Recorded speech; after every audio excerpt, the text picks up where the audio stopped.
I've been really curious lately why people I know that have Xboxes just kind of have them sitting around collecting dust, and why reviewers typically will review a game using any other system that isn't an Xbox. But to sum up my entire point of view on this, I'm going to refer to Slade from the amazing Teen Titans series from back in the day. Trust is easy to destroy, but it takes time to build.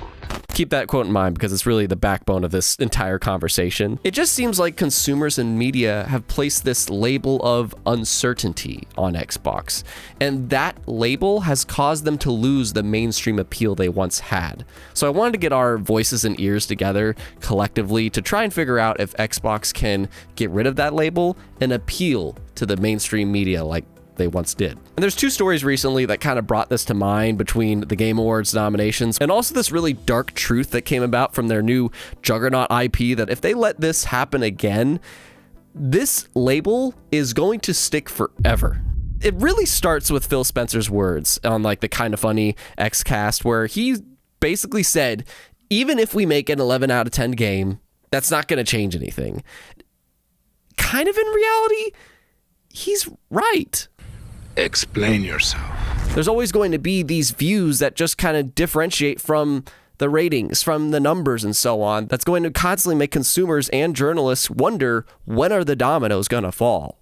When in reality, they kind of already have. I had a fan that watched their showcase this year, which was their highest viewed and highest rated show that they've had, I guess, in the summer season. And they said that there was really nothing of interest in that show. And I know a lot of people that even though they have Xbox Game Pass, they still prefer to buy games that are on that subscription on their PlayStation to play it there instead. And of course, there are tons of people that have been going with the narrative Xbox hasn't made a good game this entire generation, when in reality 2021 happened, where they won Best Publisher on Metacritic that year. The truth of the situation is that trust was shattered, and when that shatters, it is really hard to get it back. 2013, when they launched the Xbox One, they shattered people's trust after what was the peak generation of Xbox. I think a lot of people would not disagree with that. The 360 era for Xbox was the peak. They had a 90-day period in 2007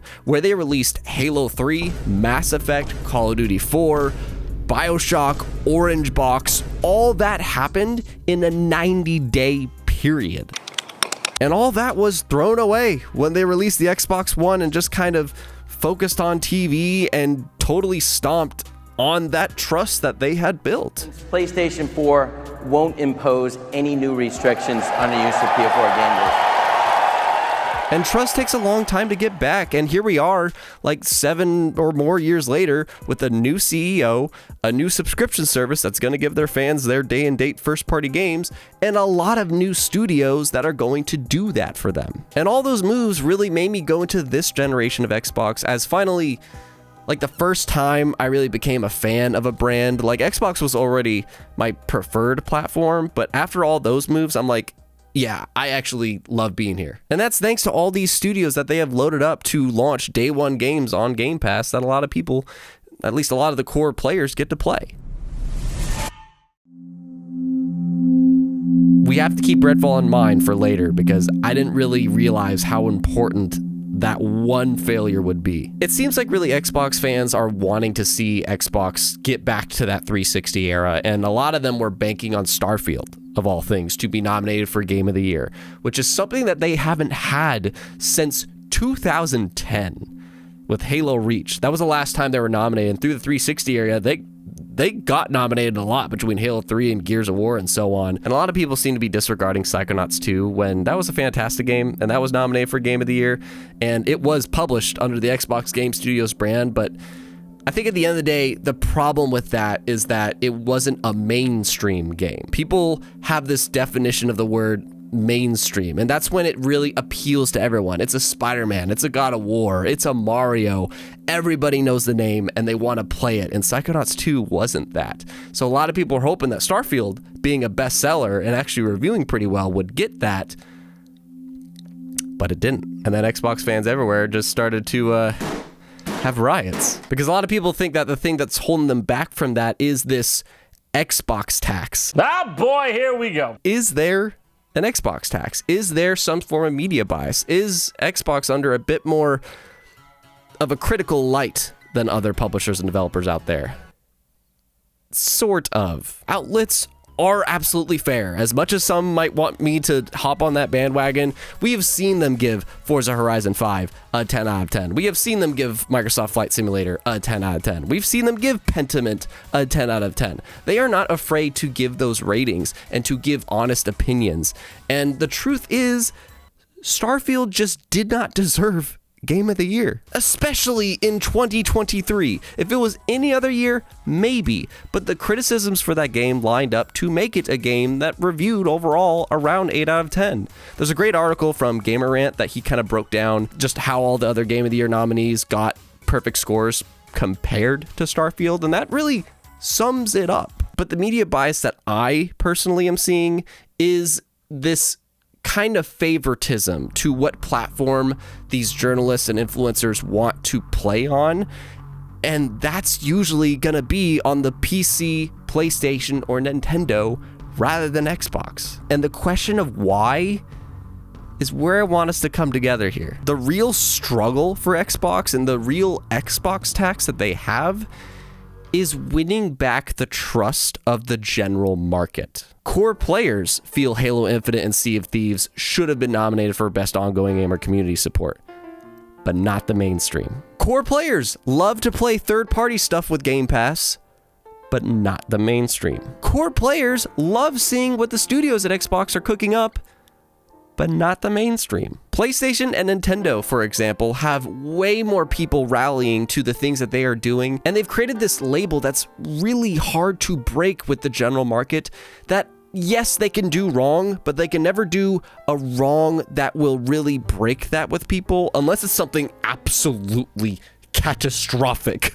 If there was like a Mario game or a God of War game that did bad, then yeah, they'll get flack about it, but it's not going to change the image around their brand because they have been on a hot streak for too long for people to really lose that much faith. Xbox just kind of had this back and forth situation. The 360 was the rise, the Xbox One was the fall. Xbox getting a bunch of studios was the rise, Redfall was the fall. Because Redfall, at the end of the day, even if it's a Bethesda studio game and Xbox probably didn't get much hands on it really, that is still under the Xbox banner. And because of that, another fall is about to happen to Xbox that could probably keep this label up forever. Because Microsoft and Xbox now own the juggernaut that sells top 5 every single year, if not number 1, Call of Duty. I'm not a Call of Duty fan, and whether you are or not doesn't matter. The point here still stands that Call of Duty is huge. It cannot be ignored. And there was a story recently that Call of Duty Modern Warfare 3, their newest release, and technically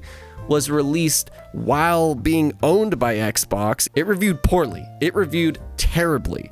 And a lot of people are going to blame Xbox for that.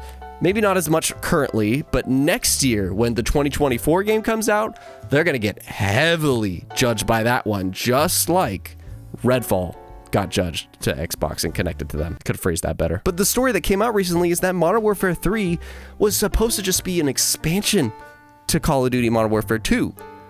And apparently Activision wanted to just turn it into a full-fledged game, and it got developed in 16 months.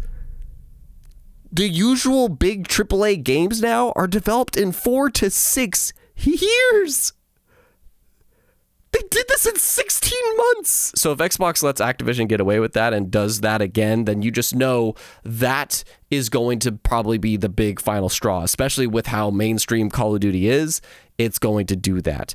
And the internet is hard to escape, and the internet is hard to please, and they will create a new label that Xbox will never be able to escape from, maybe ever again. And they're taking the steps to get ready for this, and manage these new studios. They have restructuring of leadership to help manage all of them better. And they're doing a lot of quality testing, especially after Redfall. And they're pushing games back if they need to and are really very cautious about announcing release dates now. So until that 2025 area where they'll really be in that flow of having all these 30 plus studios under them, what can Xbox do till then to get rid of this label? Nothing. Many people and even media outlets like PC Gamer look to Xbox as this monopolistic monster now. And that's another label that's being created. Like Xbox buys games rather than grows them. That is yet another label that's gonna be hard to shake. And the situation Xbox is in with that label and the whole quality narrative and from the One and the trust and all these, it's just not realistic to expect a Game of the Year nomination from Xbox unless it is an absolute masterpiece and there was nothing else like it all year long, because that trust just isn't there like it used to be. For every 5 releases, there will be 1 Redfall to reset things. For every 4 wins, there'll be 1 fail that completely resets them in the public eye. I try to be rational here. I try to be hopeful here. But in reality, Xbox as a brand now is simply for the people that are super open to not holding on to those ties, and for just the people that are already enjoying it. It's not about fighting over what's good or not. It's not about waving any flags, telling people in the media to get over themselves. And it's not an objective medium. This is a very subjective media ran by people for now. And they have views that are just gonna be really hard to break. And believe me, it's important to keep being critical. It's important to keep pushing that bar, to keep innovating. But at the end of the day, perfection is just impossible. While I would love for many people to, I don't know, be more open to Xbox and let go of those grudges, I have to refer to Slade. Trust is easy to destroy, but it takes time to build.